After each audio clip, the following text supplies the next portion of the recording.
United States submarine base at Key West, Florida. A dispatch that quoted President Truman's press secretary, Charles Ross, as saying that President Truman has no knowledge of any secret project by this government that would give substance to the existence of such objects. Ross also said that both the Air Force and the Navy deny that such objects exist.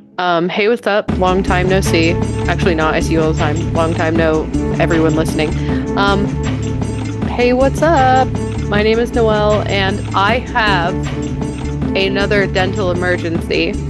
And I am sitting here trying to drink my little drinky, trying to drink my little Wawa, and it's miserable. I have to move my tongue over the tooth and then take a sip. Yeah, you're getting a root canal. Yep. I will maintain, I'm Chelsea. I will maintain that I love a good root canal because the inconvenience of a root canal outweighs the pain of a tooth needing a root canal. Yeah. So I love that for you. I'm also really offended at how ugly your water bottle is because I bring this gem of a glorious holographic Furbies and you're drinking out of what looks like a pinched turd. Here's the thing. That's a blender bottle. You don't fucking understand a Walla. You don't fucking understand a Walla because trust me, I mean, my emotional support cup broke when it fell off of my fucking car. I put it on top of my car to get something out and it fell off and it's shattered in half. And I was like, oh, today's the day I kill myself because it was literally my emotional support water bottle and it glowed in the dark so I could find it in the middle of the night when I inevitably wake up parched. But all the bitches love Stanley because they love their little lead poisoning. The real ones know a Walla. The real ones know a Walla is where it's at. This bitch right here, a Walla. Owala. I know it spelled. I looked it up, but I love just how terrible you sound. This bitch right here. Does it have a straw? Yeah, Anna. So you can suck. Let me pop it open. Listen to this gorgeousness. This is how you know it's locked so it won't spill. This right here, this spout is the straw. But then you also have this one where you can drink intensely down your little gullet. I truly love this bitch. Everything stays cold. It's perfect.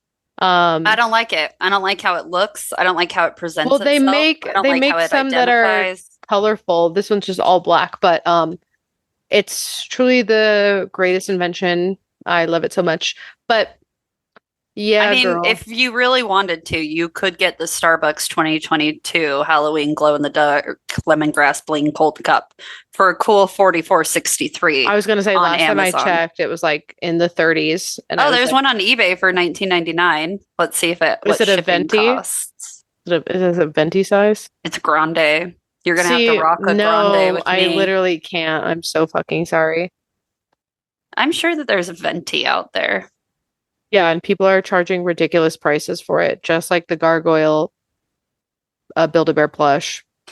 I'm so sick of that shit. I'm so sick of it. I'm so sick of it. You know what's funny is we were talking about Funko Pops and we're like, don't get it. And then the way you and I send Build-A-Bear info back and forth, definitely, I've never lied about being a hypocrite, though. Those are cute. Funkos aren't cute. I will say, though, my little Bulbasaur Funko is cute. Look at his mouth. Okay, sure. But imagine... Doesn't that look like Korra? It does look like Korra. But imagine that was a plushie that you could use as the pillow in bed. Yeah. Yeah, so, my little Mothman, I put... Even though I don't have that sense of smell, I still put a scent thing in their birthday cake because it was my birthday present. You can put scents in a Build-A-Bear? Yeah. You've never done it? What? They're like little plastic They're like, I don't know the technology, but it's like a plastic thing and you put it in there and it emits the smell. So when you come over here tomorrow, I'm going to sniff it. Come smell my Mothman and it should smell like a birthday cake. God. Mm-hmm. Oh my God. This is crazy to me because it's not a Build-A-Bear. It's just like a plush. I have like a medium large sized Kuromi that I use as a pillow and I spray her with Super Milk by Lush and I'm basically doing the ghetto version of that, DIY. Yeah. I have a whale that my dad bought me that's so ergonomically formed to my shitty body I don't spray it, but I do. For company's sake, I do a nice Febreze over my fabricked furniture, and it does get caught in the crosshairs now and then. Yeah.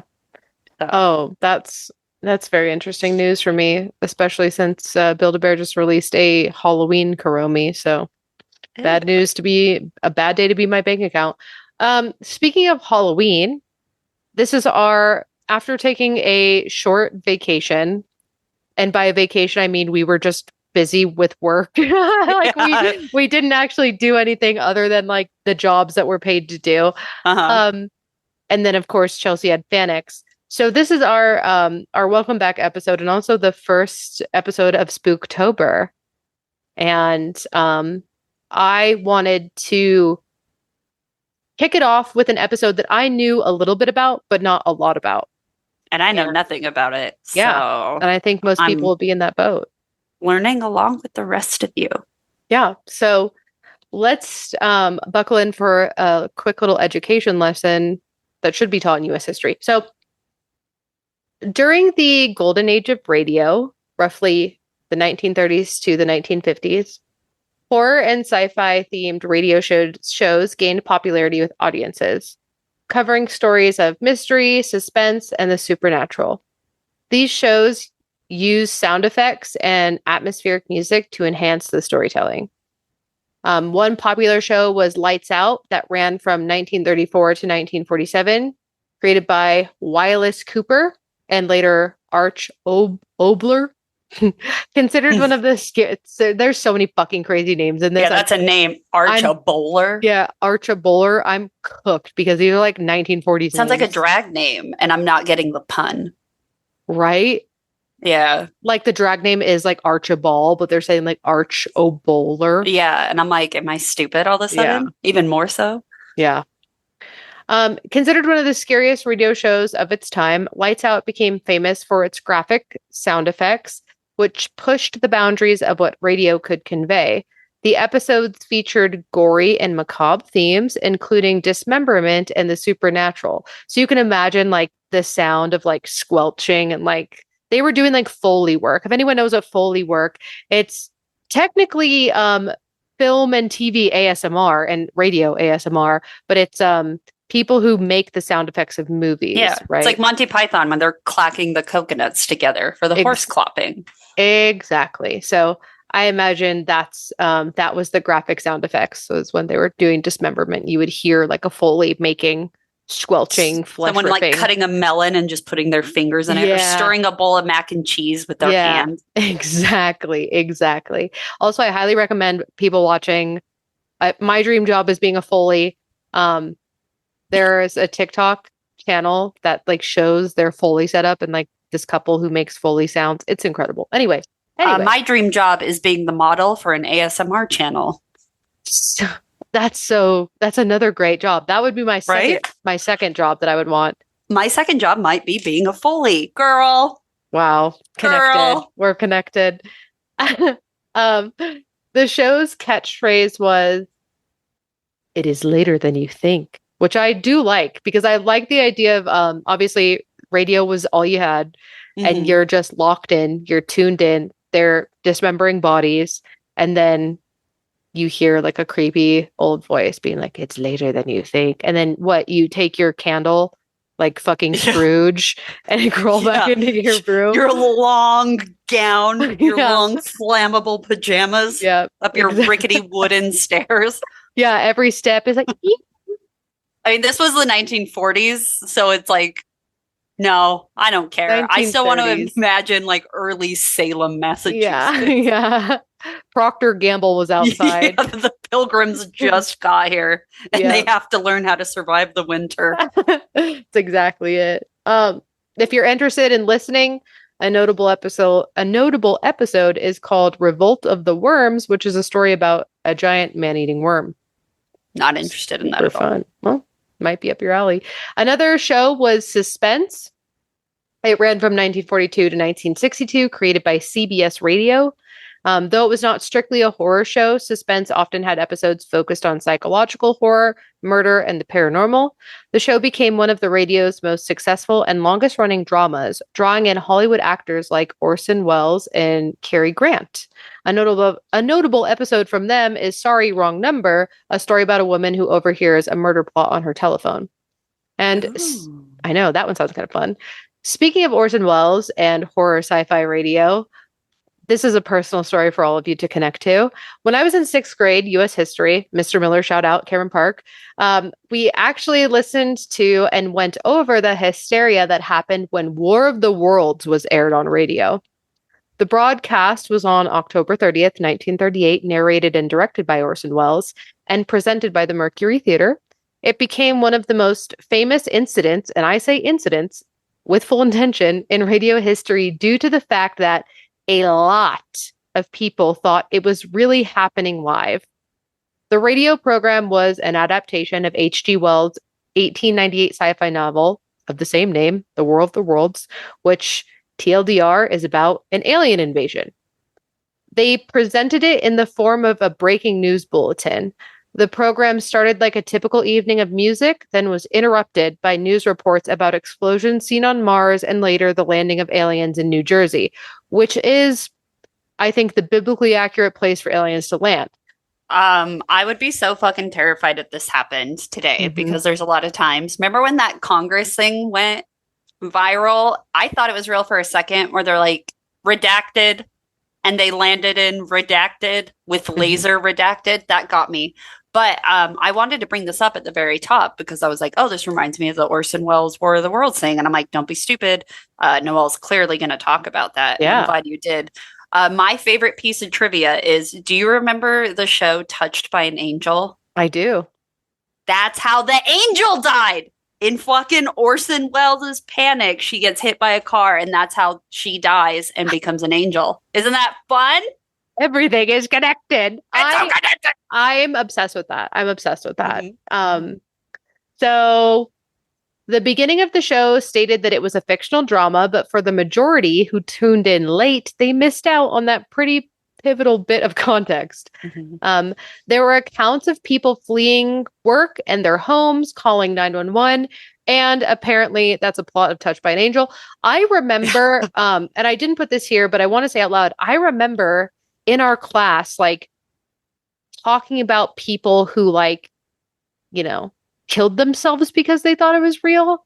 And I was trying to find documentation of that, and I couldn't find that anywhere. I just found, like, accounts of people having, like, mass hysteria and panic. But I don't know. We'll see. Dude, what if this was the first psyop? Right? To see if, like, they really could, like, control people. Yeah. See how people would react. Exactly. I know. Ironically, the controversy over War of the Worlds got Welles to direct Citizen Kane, which hopefully everyone also knows that one. Hell yeah! Never seen it. What? I'm not a movie buff, Noelle, and I don't hide from this. That's just like a piece of human history. It's not even like I know is that the Rosebud one? Like, I know the context of Rosebud. Oh my god. Anyway, the point of all this is to say, I'm not even going to get into this right now. We can't. The point of all this is to say, horror shows were happening already with nightly hosts, just on a different format. After World War II, there were major improvements in broadcasting infrastructure, such as antennas, transmitters, and signal quality, and the availability of TV sets. This made television more accessible to most, and if you didn't have one, you knew someone who did. As television became more popular after the war, local stations needed to fill gaps with inexpensive programming. Horror movies, particularly older ones or B-movies, were affordable to acquire and broadcast. However, if you don't appreciate the camp and lowbrow of B-horror, it can be a tough sell, which is why they literally hired hosts to sell it, and the late-night horror host was born. This format allowed local stations to create a community by offering a figure for fans to gather around. These hosts became cult icons in their own right, especially when they interacted with their audience through fan mail or live appearances. The concept of a horror host was also influenced by older traditions, such as I don't know if I want to do a French accent, Théâtre du Grand Galli in Pigalle, Paris, which specialized in horror theater and films. And it actually only closed in like the 60s and it ran for like ever, which is super fucking cool. Yeah, what a shame I bet they could bring it back. The era of nostalgia is upon us. Yeah, big time. I think they should and could. Some of the figures, like Lon Chaney and Boris Karloff, had become synonymous with the horror films shown there. So the idea of a host character fit well into the genre's visual and theatrical history already. The first recognized horror host was Vampira, and the self-titled The Vampira Show. Vampira was created by actress Maila Nurmi. I spell it phonetically because my eyes, like... Her tooth hurts. Leave her alone. No, my brain hurts. I know her name, Maila Nurmi, but when I read it, my brain like mushes the letters of her first name together and it looks like Mila. Yeah, I always want to read things like more phonetically than their pronunciation allows. So I'd be like, Maila. Exactly. Yeah. So, 1954. She was a Finnish American actress and model, and her character look was inspired by a combination of influences like Morticia Addams, the character in the Charles Addams, the Addams Family comics. Remember, it was just the comics back then. Nurmi saw Morticia in the comics and modeled Vampira's look on her, specifically the tight black dress, pale skin, and dark hair. Vampira also drew from gothic horror themes of characters like Dracula, as well as the glamorous, otherworldly look of old Hollywood horror icons such as Theda Bara. Maila combined these elements with her own unique flair, adding humor and camp to the gothic persona. Her exaggerated hourglass figure, arched eyebrows, and deep, purring voice all contributed to what we now recognize as such an iconic image. She was discovered at a Hollywood costume party in 1953, where she attended dressed as a vampire based on Morticia Addams. Her look caught the attention of KABC TV producers who were in attendance and happened to be searching for a host for their late-night horror movie program, and they offered her the job. Imagine getting hired off a vibe. Dude. Good for her, man. I think that was the 50s, though. Like, especially, I can't. They were hiring, like, if you were a hot woman, they were like, hey, would you like a job? Yeah. And then she just got hired. I would have been catching the poop in the bucket for the king. That would have been my job. While we're crossing timelines and having no respect for any historical context. Yeah, that's exactly right. But also her obsession with Morticia, it's like so much so that she was like, I want to be a vampire, but I'm going to be a Morticia vampire. When I looked her up, I was like, that looks like Lily Munster. Mm-hmm. And I was like, or is it Morticia? And then I was like, this is a completely different human being. So I definitely see the references and the inspiration, and she looks cool as hell. Yeah. You've never seen Vampira? I have, but like, I don't know if I really connected it, because when I saw it, I was immediately like, oh, Morticia Addams. Yeah. I thought she was like a different character. I thought she was Lily Munster. Mm-hmm. That's interesting. Yeah, she was the first. Well, Morticia in the comics came first, then Vampira, then Lily Munster.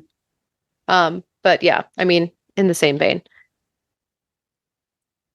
On April 30th, 1954, The Vampira Show premiered on KBC TV in Los Angeles. The show aired late at night, obviously, featuring Vampira introducing low-budget horror films. Her segments were filled with gags, commentary, and sarcastic humor. She would often make fun of the films while staying in character, walking through fog-shrouded sets and reclining on a coffin-shaped sofa. Her humor and distinctive appearance drew viewers in, especially since it contrasted sharply with the wholesome 1950s TV aesthetic. She was deadpan, cynical, and had the ability to make light of the often insanely terrible B movies she was hosting. The Vampira Show only lasted from 1954 to 1955, ending primarily due to creative differences, declining viewership, and a salary dispute. Despite this, she got fan mail, appeared in magazines, and received an Emmy Award nomination for her work. Vampira tapped into the emerging counterculture ethos of the 1950s that was bubbling up and appealing to those who found traditional programming dull or too conservative. She promoted the Vampira character through public appearances, which further helped build her brand. She appeared at horror movie screenings, signed autographs, and appeared in various media outlets, ensuring that Vampira stayed in the public eye beyond her short-lived TV show. Most famously, she appeared in the film Plan 9 from Outer Space, 1959, directed by Ed Wood, which is often cited as one of the worst movies ever made, but has achieved cult status because of this. And I think for the crowd, for The Room, or I should say for the crowd, think of The Room, similar to The Room. Do you know what I'm talking about? Tommy Wiseau. Yeah. I've seen The Room. Yeah. Come on, I have culture. Similar to that. I feel like I've seen Plan 9 from Outer Space because I feel like Mystery Science Theater did it for. I think they did. Other things. I think they did. I also think the movie poster itself is like really iconic. Yeah, like if you the movie poster is like a astronaut and then Vampira's character looking hot and sexy and like a spaceship in the background. Anyway, check it out. Unspeakable horrors from outer space paralyze the living and resurrect the dead.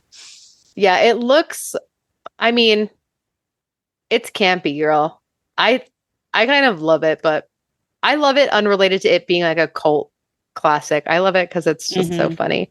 Her appearance in this infamous film further cemented her place in pop culture and opened the door for the public access horror host phenomenon and a little bit of goth girl drama. And we're going to jump into the future for a bit so that we can cover this.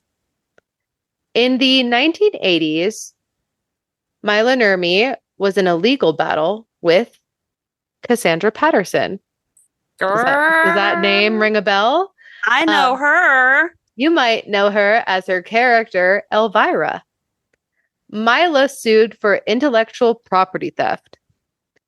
I mean, I can kind of see it. This is going to break your heart, what I'm about to tell you. She argued that the producers of Elvira's movie Macabre had originally approached her to revive the Vampira character in the early 1980s, but they couldn't agree on terms. After the negotiations fell through, she accused them of creating Elvira as a direct copy of Vampira. Also, say those Elvira Vampira. Say that 3 times fast. Too difficult. In 1989, the lawsuit was dismissed in court. The judge ruled that while the two characters shared some similarities, Vampira's persona was not protected by copyright law. The decision was partly based on the fact that Vampira's image was considered a broad archetype of the vampy horror hostess, which had become a genre standard and could not be exclusively owned by one person. The court also noted that Elvira's character had distinctive differences in tone, personality, and presentation. While both characters wore black dresses and had goth aesthetics, Elvira was known for her campy Valley Girl-like humor, overt sexuality, and comedic tone, which set her apart from the more mysterious and dark goth Vampira. I mean, I see it, and I wish we existed in a world where both got paid.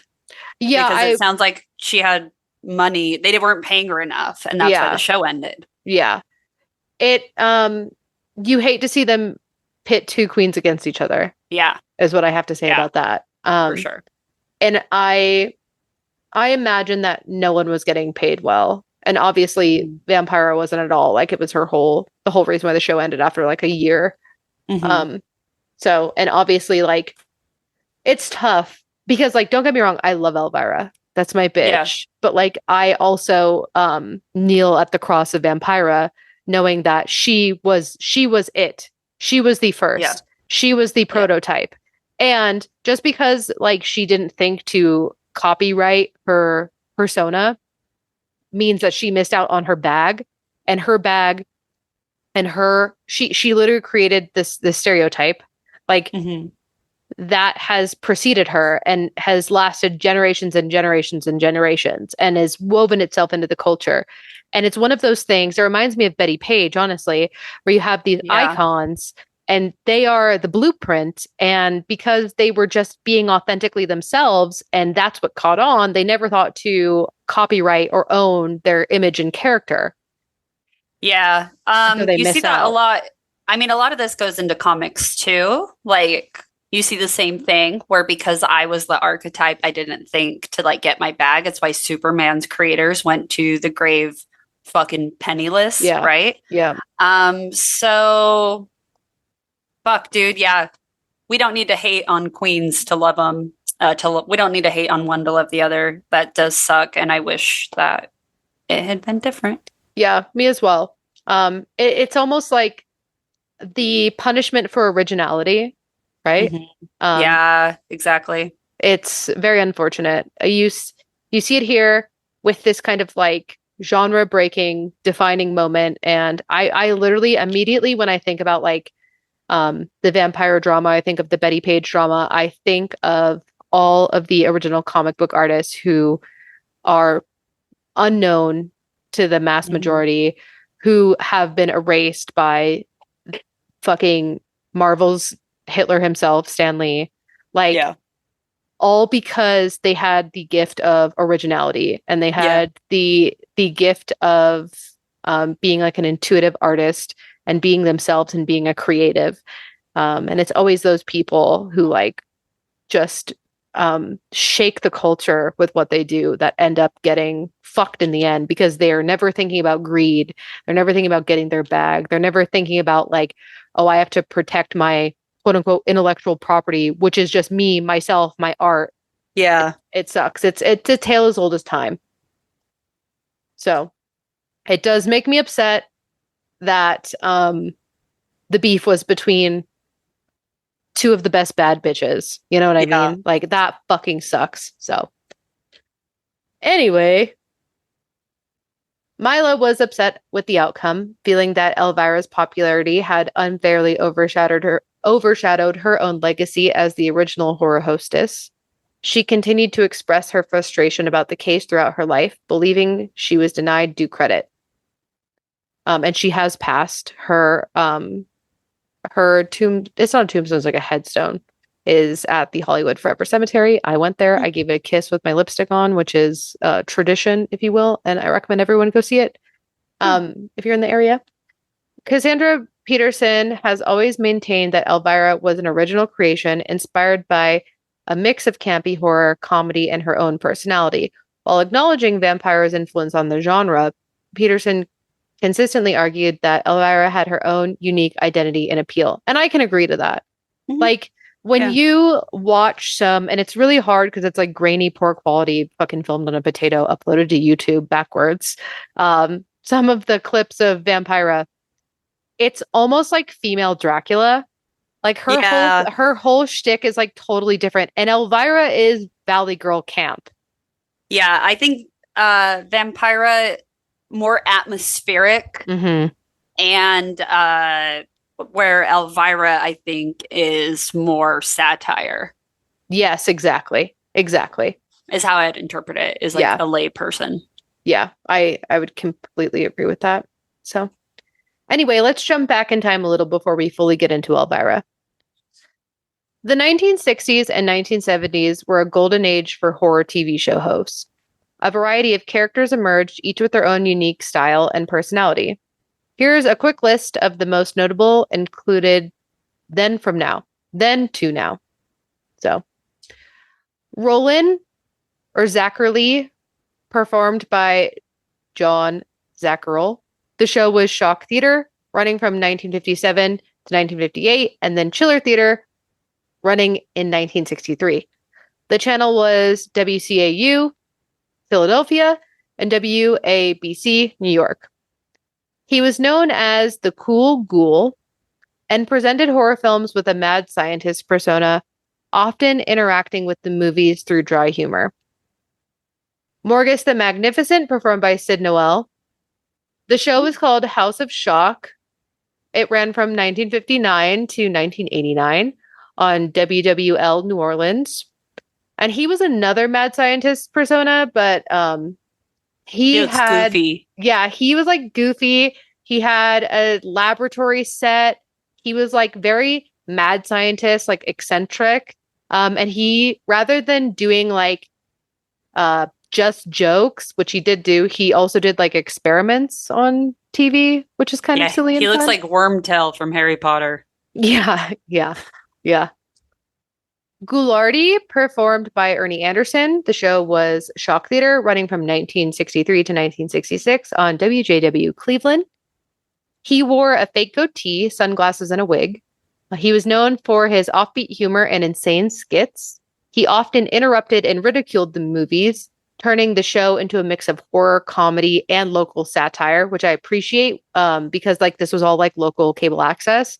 He was doing the hometown jokes. Do you know what I mean? Like whenever you see a good comedian come into town, especially here in Utah, whenever they do like a Mormon joke, you're like topical and heard. They kill it. Yeah, so he was big in Cleveland for like hitting on local lore essentially.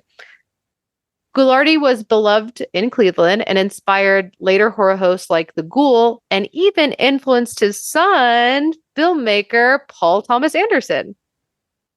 Crazy, right? That's insane. He's known for such films as There Will Be Blood, Boogie Nights, and Magnolia.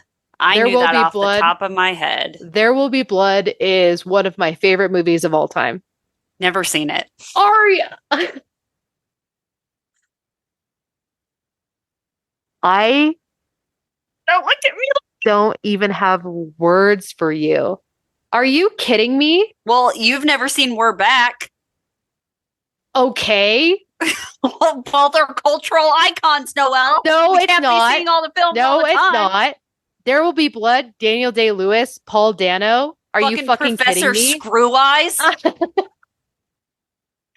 I cannot handle you. There are such iconic scenes, and There Will Be Blood with like Daniel Day-Lewis beating the fucking dog shit out of Paul Dano's character, who's like a fake preacher who thinks he talks to God, but it's like a scam. Motherfuck, it's so fucking good, dude. You like Westerns. If you like Tombstone, There Will Be Blood is like the adult gore version of that. And Oil. I believe you. God. I just don't want you to be mad at me. I am. I watch, like, I'm not even joking. I watch There Will Be Blood once a year, just like I watch Constantine once a year. That's how much it means to me. So do with that what you will. Okay. I'll put that in my pocket. Okay. Hopefully I remember to take it out of my pants before I wash them. I hope. Mm-hmm. We then have Chilly Billy. This guy looks like a nerd. He doesn't look like he belongs here. His show was Chiller Theater from 1963 to 1984. He looks like a swollen Billy Osmond. Evil and mean. WIC Pittsburgh. He was known for his more subtle and refined approach to hosting, often using a low-key style to introduce classic horror films. Though less outrageous than some of his counterparts, his persona was beloved in the Pittsburgh area, and his show was so highly influential, and he became such a beloved figure in horror and Pittsburgh that he appeared in the original Night of the Living Dead. You know, I take it back. I said Billy Osmond. I meant Donny Osmond. But I knew what you meant. I knew you meant Donny Osmond. So thanks. I don't know any Billies. Like Billy from Scream. But he's sexy. Anyway. Yeah, he has a cult now. Sir Graves Ghastly, played by Lawson J. Deming.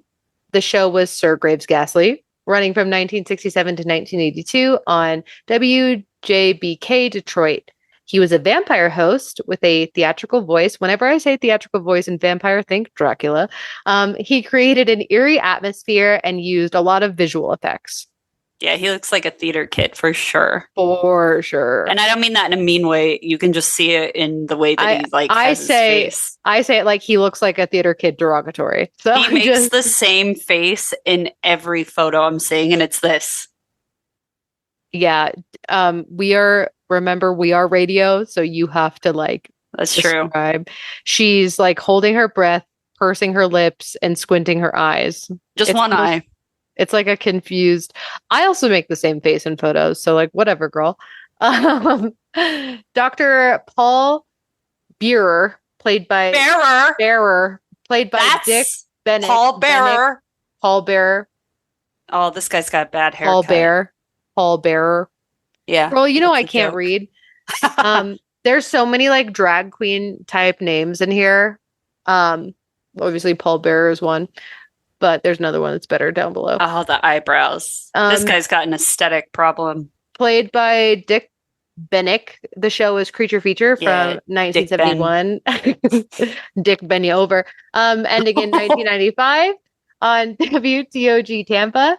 And he was known for being punny. He was a punny guy. And his catchphrase, "I'll be lurking for you." Aw, that's cute. Fun. That's creative. Count Gore Duvall, played by Dick Diesel. The show was Creature Feature, running from 1973 to 1987 on WDCA Washington, D.C. Another host who dressed as a vampire. He is also considered one of the first horror hosts to embrace new media because after his TV show ended, he became the first to move online, launching a web show in 1998, which literally the internet was barely there, girl. Yeah. Making him a pioneer in digital horror hosting, and I'd say a fucking pioneer of the goddamn internet. What a cool guy. That's crazy. We love Dick Diesel. Next, we have Dr. Shock by Joseph Zwolak. Zwolsak? Yeah. Yeah, it's a tough one. The show was Scream In. It ran in the 70s. The channel was WPHL Philadelphia. He was a creepy, fun-loving character known for playing pranks while introducing the horror films. All of his horror films were really light, and he was one of the few, I would say one of the only, that was a family-friendly horror host. Okay. We then have The Ghoul by Ron Swede, the self-titled Ghoul show running from 1970 to 2000 on WKBF Cleveland and then WGPR Detroit.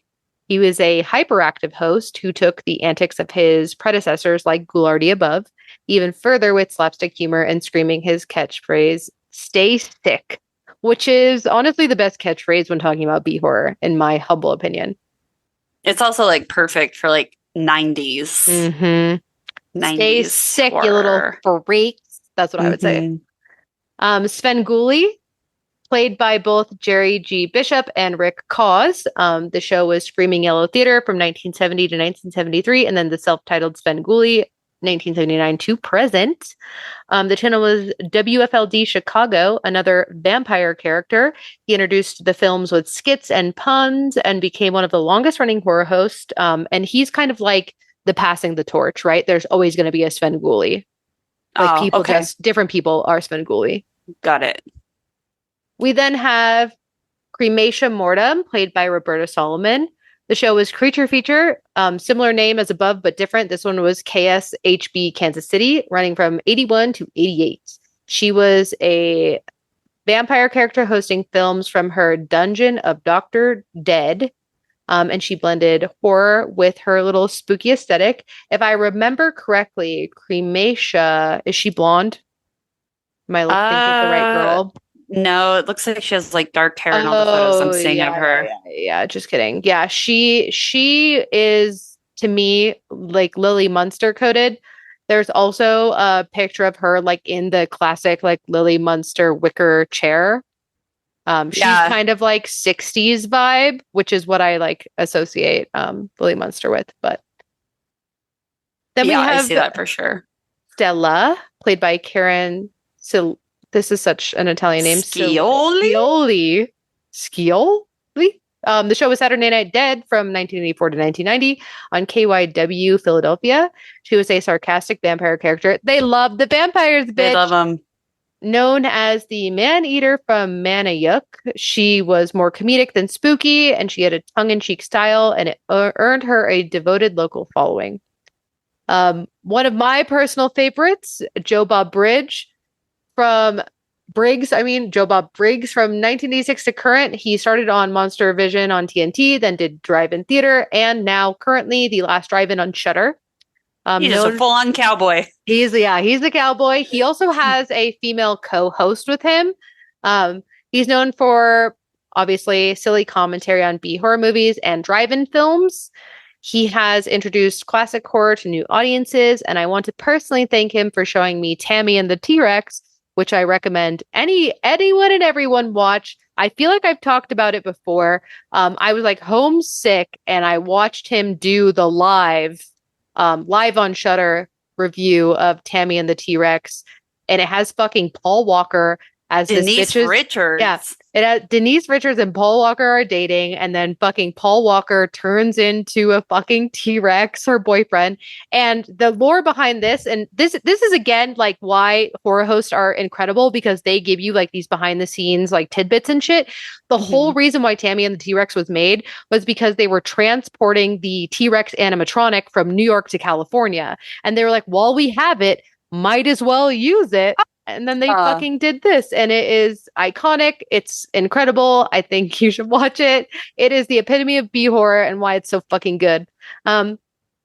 Next, we have Penny Dreadful, played by Danielle Gellerherter. That's a crazy last name. Yeah, that sounds like the sound I just coughed into the microphone. Literally. The show was Shilling Shockers from 2006 to 2014. It was on public access and syndication in New England. She is a campy witch character who casts spells and performs lighthearted sleight of hand magic during her segments. She won several Rondo Hatton Classic Horror Awards for her work. We then have Ivana Cadaver. There you go. There's another derby name. Played by Natalie Popovic. The show was Macabre Theater from 2002 to present. It was on Syndicate and various networks.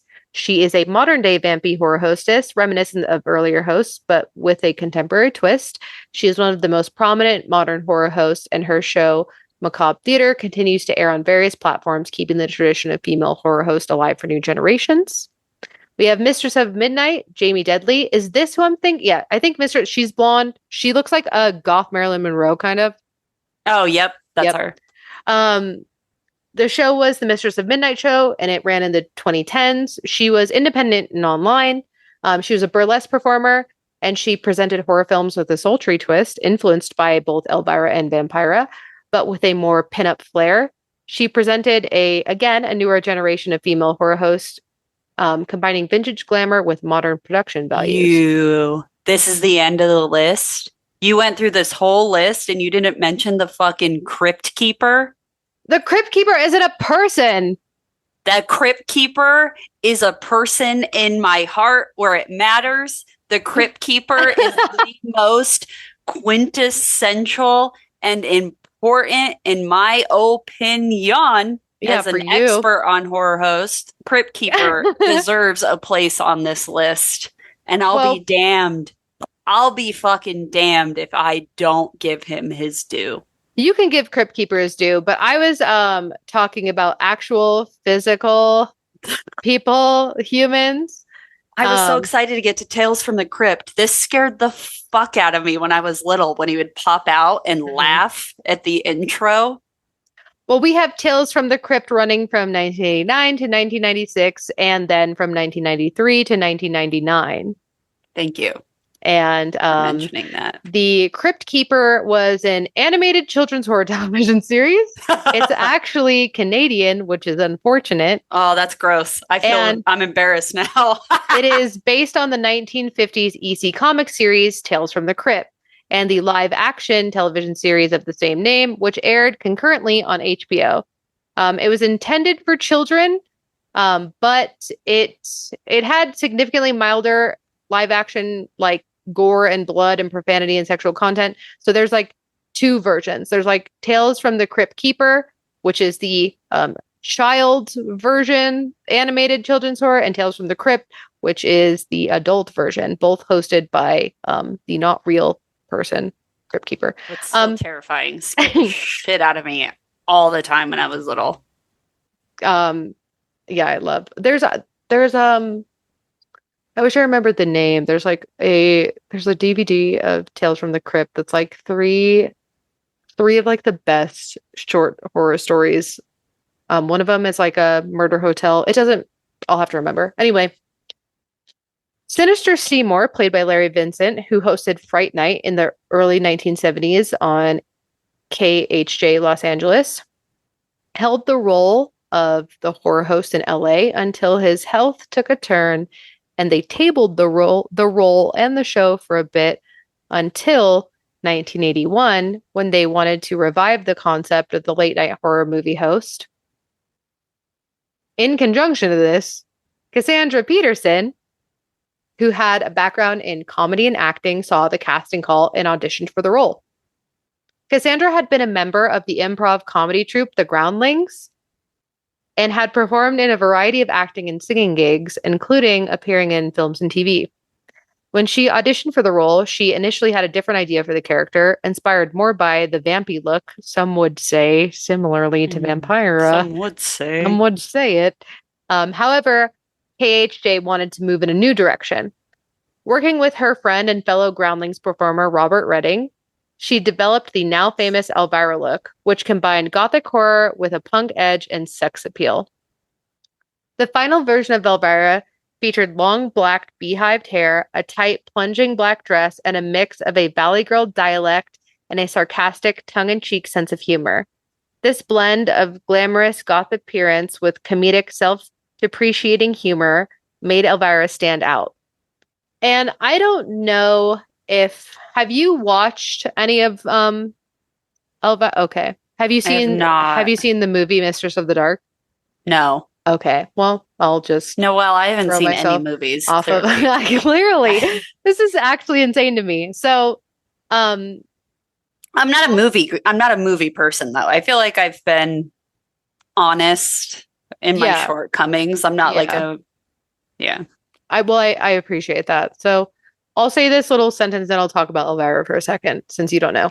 Unlike traditional horror hosts who often played the gothic, mysterious and serious type, Elvira made fun of herself, the movie she hosted, the horror genre, and the fans. This combination of humor, self-awareness, and sexiness resonated with audiences, especially in the 1980s when campy horror and self-aware humor were gaining popularity. And this is what made Elvira, okay? Mm-hmm. Because every other person we just named, no matter how fucking shitty the set was, how bad their costumes were, how poorly written the jokes were, they all took it seriously. Even when they were playing like a mad scientist, like they still were giving it 110%, which I appreciate. I appreciate that. But there's also the thing, what makes B horror different from camp is in on the joke, right? Yeah. You can have a B horror movie that takes itself seriously, and it's just a bad horror movie. Maybe it becomes a cult classic because it was trying too hard and it was just cringy and cheap and awkward and off-putting. Yeah. And like, that's why it becomes camp. But true camp is in on the joke, and it acknowledges like, this is kind of silly and ridiculous. And I am, corseted up with my tits out, talking to a bunch of probably 43-year-old men at midnight to watch this movie about a haunted vibrator. Like, if you take that seriously, which a lot of the above hosts did, even though they were like joking, right? Even though they were like being funny and they were doing bits, it was still like serious.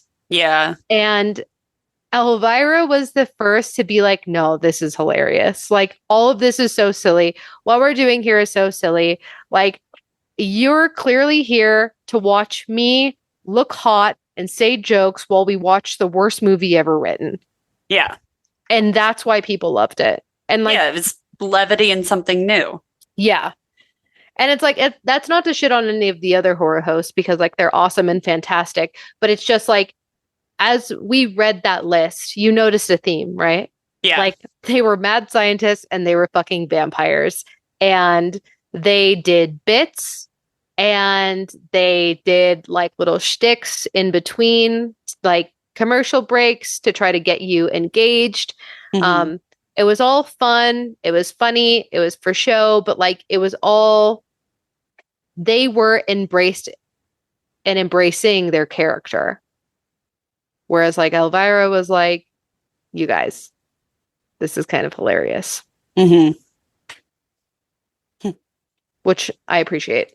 Yeah, it was like pre-Mystery Science Theater and everybody loved that. Exactly. It's like you have the real movie critics and then you have Mystery Science Theater. Yeah. And it's being able to participate and laugh along with instead of just being like an audience member watching someone else perform. Like it seemed like she brought people in. Yeah, and it was specifically the self depreciating humor, right? Because like all the other horror hosts were making fun of the shitty movie, right? But they never actually took the time to look at themselves and be like, I am the shitty movie. Yeah. Like that's the difference. So Elvira debuted as the host of Movie Macabre, a weekly horror program on KHJ in 1981. The format was similar to other horror hosts of the past.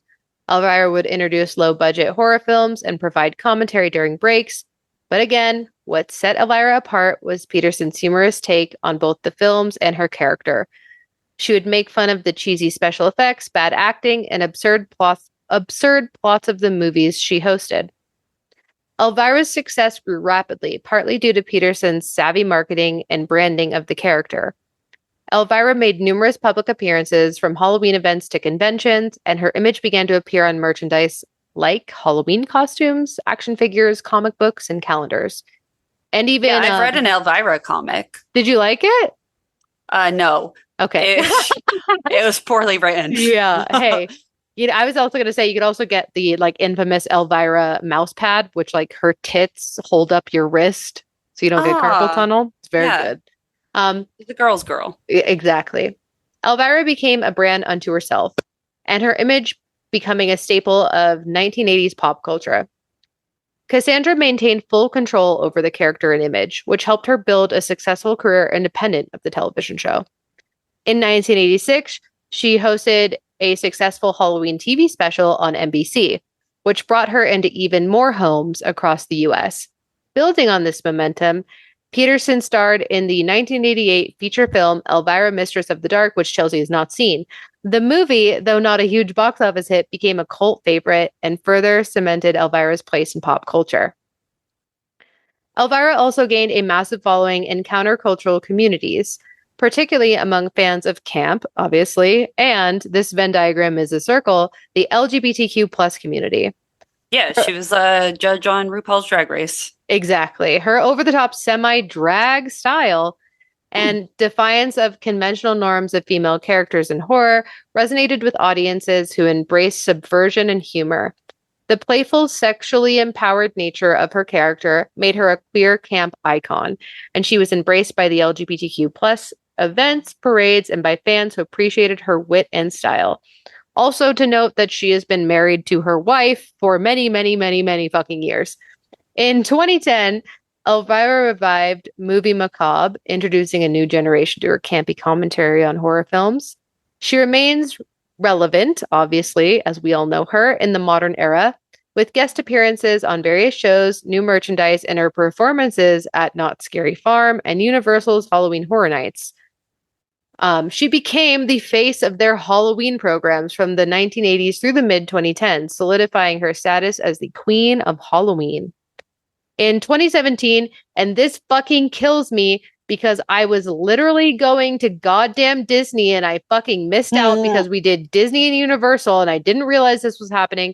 In 2017, Elvira announced her final performance at Knott's Scary Farm, ending a decades-long tradition. She did like a whole show. It was like a burlesque show. It was very funny. It was very cool, very kitschy. I'm very upset that I missed it. Her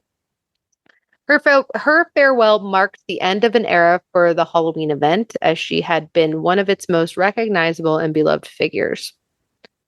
Horror TV show hosts continue to be popular today, with new characters emerging and old favorites returning. The popularity of streaming services and YouTube has also helped to revive interest in classic horror films and the hosts who introduce them to audiences. Whether you're a fan of classic horror, of the past or the newer generations of characters, there's no denying that they played a big part in public access TV and creating horror fans, and specifically shitty B horror fans, for generations to come.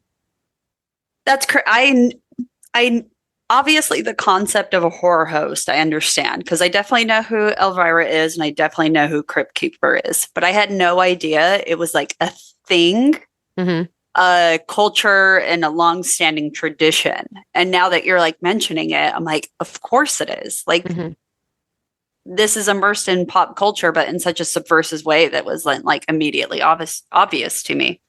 Yeah, I think that I don't think a lot of people realize that like basically every major city had like public access TV, and at night it turned into like the horror host. Yeah. Like everyone basically had it. So yeah. Kind of fun. So that is fun. The more you know. I hope everyone learned something today. I will say that mostly Elvira and Vampira, like the busty horror host, made me be like, maybe one day that could be me. Like, that's the final girl of public access TV, is the late night horror host. And I appreciate it so much. And I even think that it kind of like molded into something different. Like, I wish I remembered the name, but there was like a music video, like heavy metal music video show. I think it was on VH1. I don't think it was on MTV. And it was it like 10 minutes to midnight or whatever? And it had the hot girl, like the goth girl. Oh, no. It was a goth girl host. And I was like, this is like Elvira for metal. So. All of our partners might know. Yeah, maybe. If they listen to this episode, which I think she had like that dark cherry red hair. I'll never forget her, even though I forget everything about her right now. But you know what you can't forget is the link tree in all of our bios. We are at Go to Hell Podcast. I'm at Noelle Fain. That is at Sithlard. And in that link tree, you can find a link to our Patreon. $1 gets you in. We had a packed episode. It was like a fucking hour, I'm pretty sure. Yeah, it was a good one. Packed Patreon episode. You're welcome. That's what you get when we take some time off. You get that. You can also find a link to our merch, where 100% of the proceeds are donated. You can find a link to Kelly Holloran, or it's her birthday today. Happy birthday! Oh my god! Kelly. Happy birthday, Kelly! Happy birthday, girl! Or her name on Etsy is Wildwood Owl. She makes cool shit for us, and she makes cool shit in journals. So go check her out. You can find a link to our Discord server, and I don't know why you'd need it, but anywhere podcasts are heard. And you can also, because I forgot, always YouTube. We're on YouTube. Check out YouTube. Hey, YouTube. Someone left a comment and they agreed with me that onions are actually good and Chelsea's weird, which that was actually so Noelle commenting, actually, and it doesn't count. It's very true and cool. We also have links up still for resources to help the efforts in Gaza, to help the Palestinians. So check that out if you can. There are financial ways to help and also free ways to help. And that's officially it. I think that's officially it. Yeah. Okay, great. I'm going to go ahead. I'm going to give, how do I want to say this? I want to give a hail to Vampira. And more specifically, when you pit two bad bitches against each other. Like, I hate that. I know it was the man who did that. You know what I mean? Yeah. Yeah, definitely. The rising tide raises all ships. And I wish you would have got your bag. They took it from you. The collective they. Yeah. But not us. Not us. No, them. I'm going to say hail manifestations. I'm going to manifest that Noelle becomes the horror host that she deserves to be. That's just us doing it here. But make way more money that you could survive off of. Bro, you know that ain't true. You know money ain't happening. Ain't nobody got money. Yeah. Fucking shit. Okay. Well, let's get the fuck out of here. All right. Bye. Bye.